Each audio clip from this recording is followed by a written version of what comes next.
বলুন জয় শ্রীকৃষ্ণ। ভগবান শ্রীকৃষ্ণের অমৃত বাণী ও অমৃত শিক্ষা। সুখের ইচ্ছা শেষে আমাদের দুঃখের কারণ হয়। ভগবান শ্রীকৃষ্ণ অর্জুনকে বললেন, মানুষ যত সুখের লালসা এবং ইচ্ছা করে ততই তার ইন্দ্রিয় সুখ ভোগের প্রতি আসক্তি হয়ে যায়, ততই তার মন সংসারের সুখ এবং আকর্ষণের গোলাম হয়ে যায়। যে যতই সুখের জন্য দৌড়বে তাকে ততই দুঃখের মধ্য দিয়ে যেতে হবে, কারণ এটাই সংসারের নিয়ম।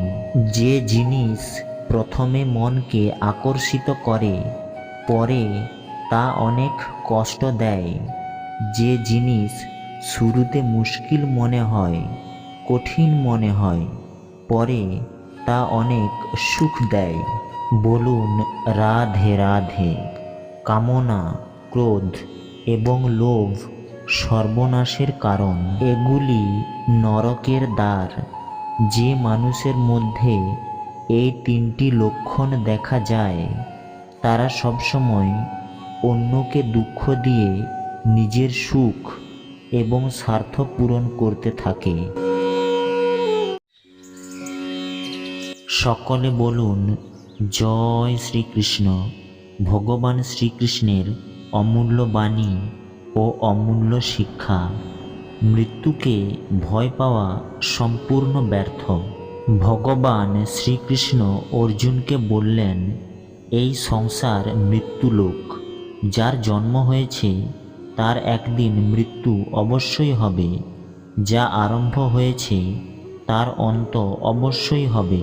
আমরা এটাকে আটকাতে পারবো না। যেমন আমরা রোজ নতুন পোশাক পরি, তেমনি আমাদের আত্মা নতুন শরীর ধারণ করে। মৃত্যু শুধু এই জীবনে নতুন আরম্ভ, জীবনের অন্ত নয়।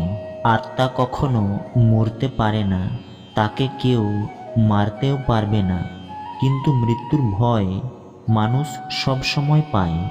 মৃত্যুর দুঃখ মানুষ সব থেকে বেশি পায়। শ্রীকৃষ্ণ অর্জুনকে বললেন, হে অর্জুন, তোমার এবং আমার অনন্ত জন্ম হয়েছে।